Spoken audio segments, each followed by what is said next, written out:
Caitlin Clark was once hailed as the marketing savior of the WNBA, but while fans packed arenas and tuned in by the millions to see her play, many in the league painted her as the problem. No matter what she did, it was never enough.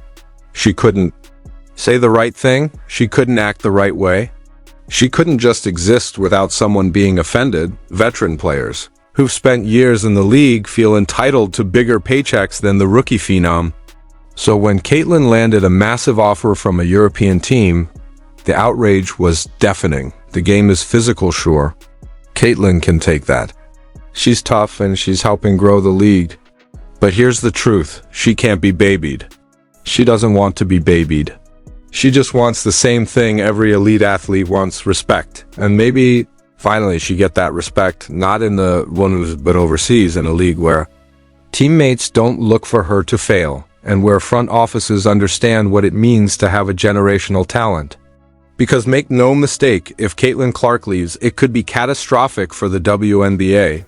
Why would she stay in a league where even her own teammates mock her?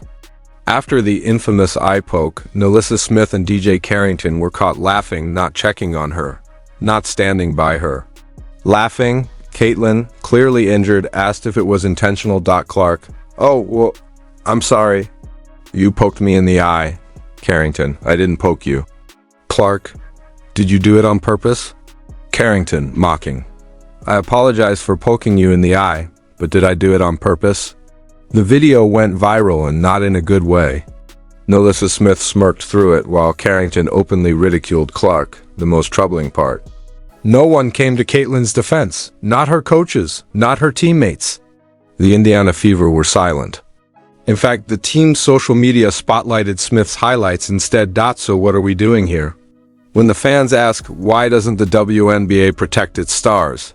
This is why. Clark wasn't just abandoned by opponents, she was isolated by her own team. And suddenly, the one person who brought in record ratings, sold out arenas, and reignited national interest in the league is the same person getting mocked on TikTok. Here's the hard truth: Caitlin Clark is the biggest thing the WNBA has ever had, and she's not even trying to be. She's just that good. She averaged millions of viewers per game in college. The league knew this. They marketed her, leaned on her. But now that she's here, too many want her to shrink so they can shine. Veteran players are bitter. Some of them haven't seen a fraction of the opportunities Clark's already received. A'ja Wilson, a two-time MVP, has made it clear if you're going to crown someone MVP, they should be the one getting the big endorsements and paydays. But here comes Caitlin Clark, a rookie getting European offers bigger than anyone's ever seen. And that's where the resentment starts to boil. Wilson is right about one thing: talent should get rewarded. But it's not Caitlin's fault that fans show up when she plays. She didn't rig the game. She didn't pull strings. She just played basketball and everyone watched. And what about Carrington? She's made her disdain for Caitlin crystal clear.